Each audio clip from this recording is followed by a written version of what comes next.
Assalamualaikum warahmatullahi wabarakatuh. Halo teman-teman, balik lagi di Women Channel dalam program Yang Muda Yang Bicara.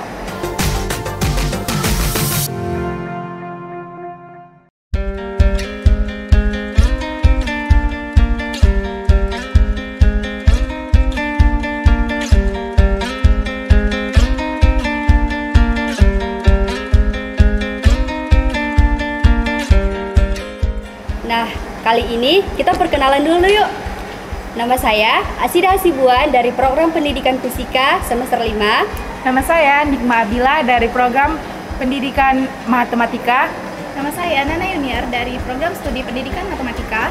Alhamdulillah, kami adalah salah satu tim pemenang dari program kreativitas mahasiswa tingkat nasional tahun 2022 sekaligus mewakili Universitas Muslim Nusantara Al-Wasliyah Medan. Nah, jadi di sini kami akan menjawab pertanyaan dari teman-teman semua mengenai dari program kreativitas kami yang sudah kami kerjakan kemarin. Nah, pertanyaan pertama ada nih dari teman kita. Apa sih Kak PKM VGK itu? Nah, apa ya PKM VGK itu?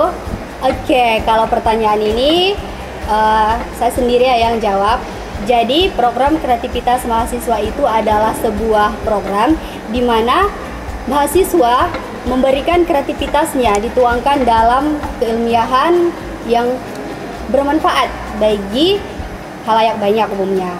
Kemudian kalau ditanya PKM VGK itu apa?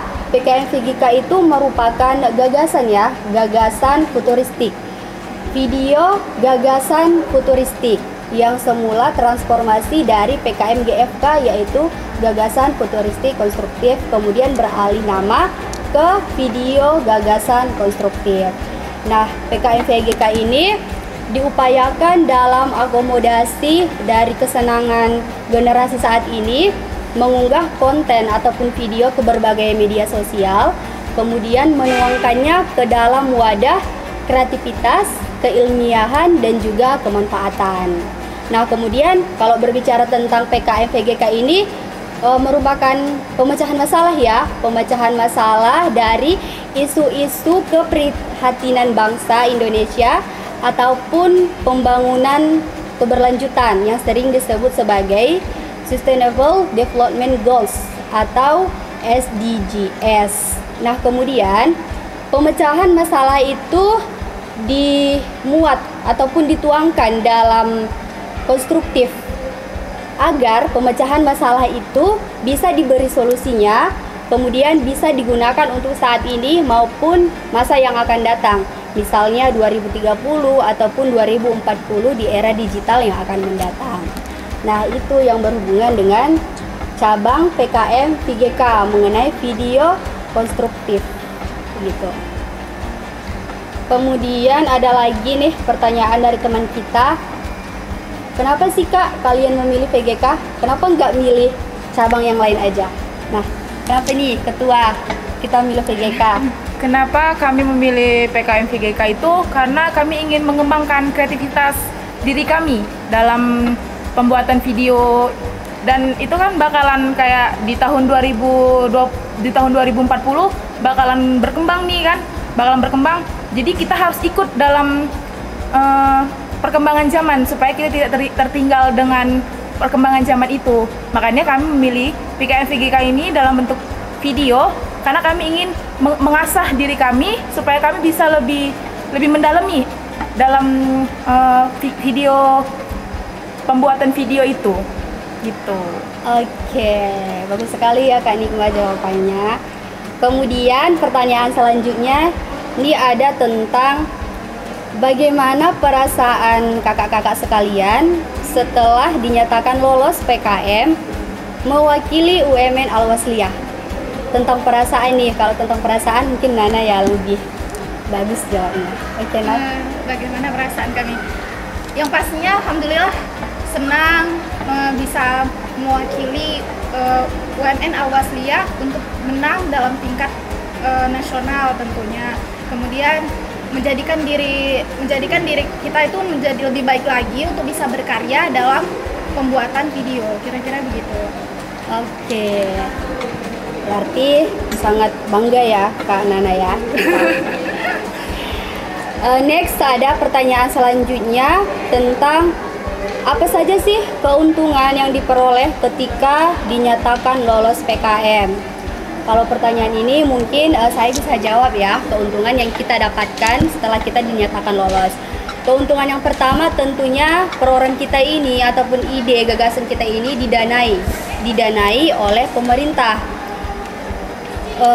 Kemudian keuntungan lainnya kita bisa mendapatkan teman-teman yang memiliki ide ataupun kreativitas dari berbagai daerah ataupun dari berbagai perguruan tinggi yang membuka jalan ataupun pemikiran kita bagaimana perkembangan IT selanjutnya. Nah, begitu. Nah, selain didanai nih teman-teman, kami juga mendapatkan keuntungan sertifikat, di mana sertifikat ini sangat-sangat berguna bagi mahasiswa. Di samping nanti sebagai syarat sidang meja hijau, juga sebagai kebanggaan tersendiri mendapatkannya, karena sertifikat juga sangat dibutuhkan, terutama nanti nih teman-teman, kalau kita ingin melamar pekerjaan ataupun mencari pekerjaan yang lebih baik. Dengan banyaknya sertifikat, apalagi sertifikat nasional, dengan mudah kita bisa mendapatkan pekerjaan yang lebih baik. Oke, next pertanyaan selanjutnya dari teman kita. Pelajaran dan pengalaman apa yang paling berharga bagi kalian selama mengerjakan proposal sampai selesai sampai laporan akhir? Oke, pertanyaan ini bisa dijawab oleh teman kita, Nana. Oke, Nah. Baiklah, pengalaman kita selama mengerjakan program kreativitas mahasiswa, tentunya banyak pengalaman besar dan berharga. Waktu penyusunan proposal kami mendapatkan ide sehingga kami bisa menyusun proposal dengan baik, menuangkan ide gagasan kami ke dalam bentuk tulisan. Kemudian dalam tahap pembuatan video kami juga mempelajari tentang software editing, terutama animasi, terutama software editing Adobe Premiere Pro, kemudian Adobe After Effects. Kemudian kami juga mendapatkan ilmu berharga dengan mempelajari cara mendesain animasi dengan software Blender, kemudian mengembangkan animasi robotnya menjadi sebuah animasi yang bisa berbicara. Kemudian kami juga tentunya ada pengalaman berharga dalam melakukan presentasi di tingkat nasional. Pastinya ada rasa bangga, ada rasa senang, dan tentunya mendapat pembelajaran yang berharga dan mengetahui kelemahan diri kita dalam presentasi tersebut, ya kira-kira begitu teman-teman. Oke. Dan bisa diasalain. Ini ya yang terakhir bertanya mengenai motivasi. Motivasi apa sih Kak bagi teman-teman yang bisa Kakak sekalian berikan agar bisa menang PKM seperti kalian? Oke, motivasi ya. Nikma boleh nih motivasi? Motivasi sih kalau menurut saya ya pribadi ya, kita nih pasti memiliki bakat nih dalam diri kita sendiri.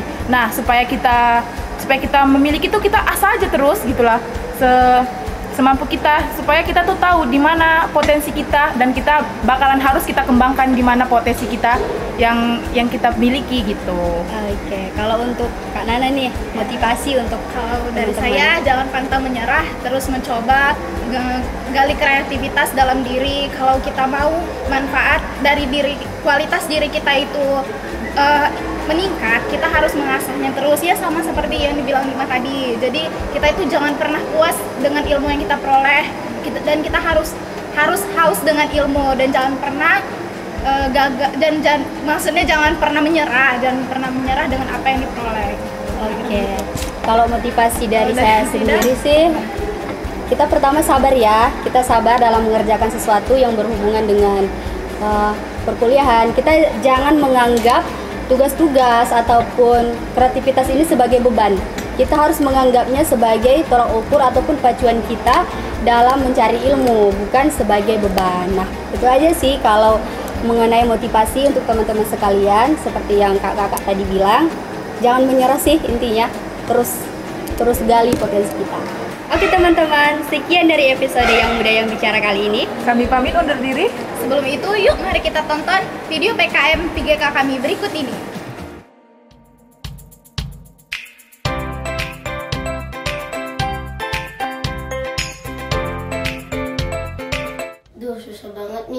tugasnya. Gimana nih ngerjain tugasnya? Kok bingung nak? Ada yang sulit? Sini biar bunda bantuin. Ini bunda, kerjaan matematikanya. Iya, halo, assalamualaikum.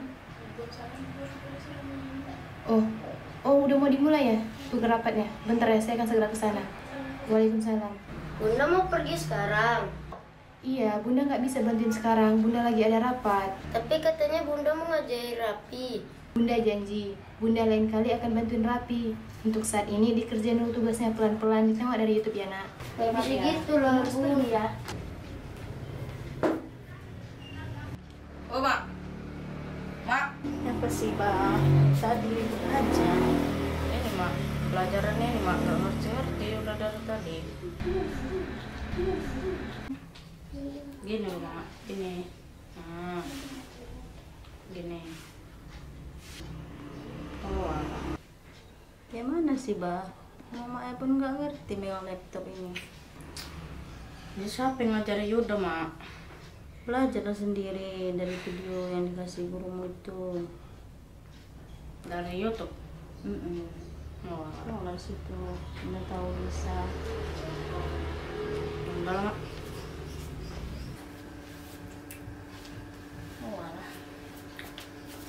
Berdasarkan permasalahan tersebut, kami, mahasiswa Universitas Muslim Nusantara Al-Wasliyah, mengungkapkan sebuah gagasan futuristik konstruktif yang menjadi solusi inovatif berupa animasi robot berbasis aplikasi augmented reality, sehingga mereka dapat merasakan robot seolah-olah mendampingi pembelajaran siswa di dunia nyata. Gagasan ini dapat mewujudkan Sustainable Development Goals poin keempat, yaitu Quality Education dengan target poin 47. Menjamin semua peserta didik memperoleh pengetahuan dan keterampilan yang diperlukan untuk meningkatkan pembangunan berkelanjutan. Animasi Robot Race menggunakan media handphone berbasis aplikasi dengan data laporan anak mudah diketahui orang tua. Animasi Robot Race akan memperkenalkan diri kepada siswa setelah kamera ponsel dinyalakan. Race akan tampil nyata seolah berada di depan atau di samping siswa. Selanjutnya, Race mendeteksi wajah siswa dan siswa diminta memperkenalkan diri.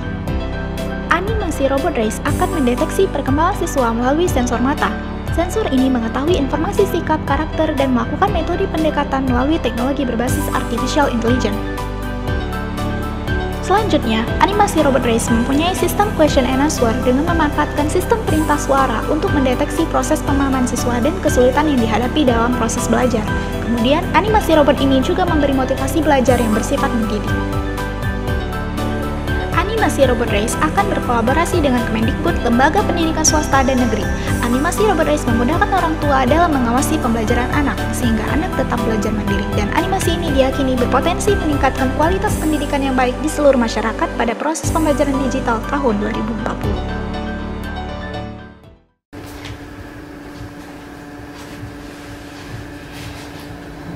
Apa ada yang bisa saya bantu? Hai robot, bisakah kamu bantu saya dalam materi ini? Bisa juga, sepertinya kamu harus memahami konsep rasional pecahan.